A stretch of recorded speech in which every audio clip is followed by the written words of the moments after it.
Inside the Barclays Center, we're getting you ready for Syracuse and UNC coming up later on tonight. Tip-off around 9:30 here in Brooklyn. Seth Goldberg and Stephen Fonte with you for a little Orange Nation preview of tonight's game. And Steve, you know, we talked a lot about this game on the show today, coming off that impressive win over Wake Forest. I guess let's start here. What is the key to the game or the X factor here for SU against the Tar Heels? Well, Frank Howard said the X factor is Marek Dolezaj, and it's hard to argue with that. You look at what Dolezaj did last night, the 20 points. You go back to that first meeting against North Carolina, he took 2 shots. He made both shots, but he only took 2 shots. Last week against Boston College, he did not attempt a shot. Since then, he's averaging 14 points per game. Had the 8 points against Clemson, and then, of course, the 20 last night against Wake Forest. If he plays like that, when he's that aggressive, this team's awfully tough to beat. And he doesn't need to go out and score 20 points tonight, but I think he does need to be aggressive. He does need to keep the North Carolina defense honest, and I think that goes a long way toward determining the outcome of this game. So in terms of an X factor, I do think it's Marek. The Big Three's been there all season long, scored a combined 66 points in the first meeting against the Tar Heels.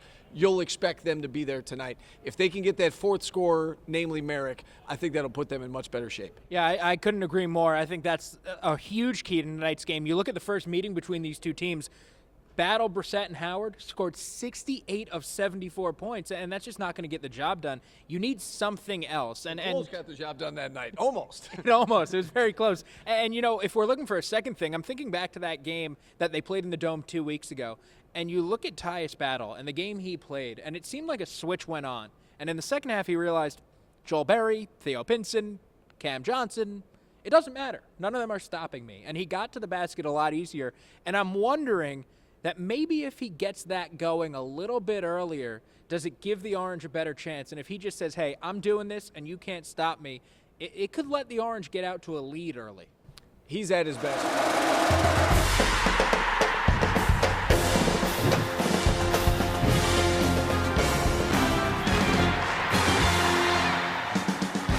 The New York State Public High School Athletic Association's state semifinals are presented by Toyota. See where your Toyota takes you. Test drive one at your local Toyota dealer. Toyota, let's go places. Today, we've got 2 teams hoping to play for their first state title, the Bishop Kearney Kings and the Newark Valley Cardinals.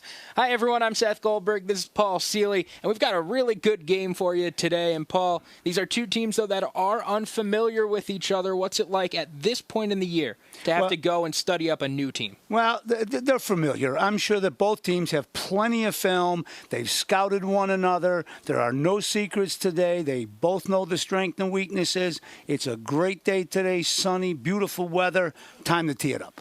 Why don't we see how they got here? Here are the brackets. Bishop Kearney beating Cleveland Hill, and in the game that we saw last week, Newark Valley over Lowville. Well, they've got a great ground game, 4,000 total yards.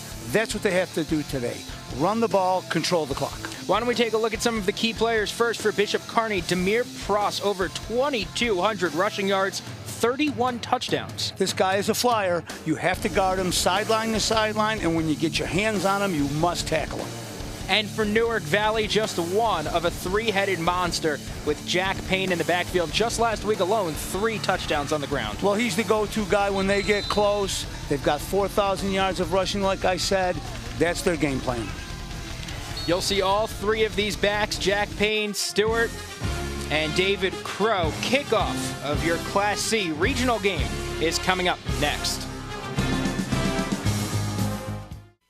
Mike, I appreciate your time as always. Always enjoy talking with you and listening to you on games. I've got one more question before we let you go. Sure. Is there anything orange that you're sneaking in? Is it a pocket square, a tie, some cufflinks, a highlighter, anything? Haven't figured that out yet. Probably not. I'm not going to take off my class ring that I wear all the time. I've tried to tell folks, look, I love Syracuse. It's everyone is from somewhere. Is my buddy Scott Van Pelt's line that I borrow all the time, and it's true. And I will not hide for 1 second my affinity for the university and my loyalty to it. And when they play Boston College next week, I'll be rooting just like everybody else. But because it's what the job calls for, and it's fair to all the teams, the fans that are watching, much like I did any other Syracuse game I broadcast, you can park that emotion for 3.5 hours and do your job the right way for all the fans involved. And then pick up fandom afterwards for sure. You certainly can, and we know that you will. Mike, thanks again for the time, and always enjoy seeing you and hearing you on the calls. Appreciate catching up with you guys. Have a great week. It's a great Syracuse week in New York, so hope everyone enjoys it.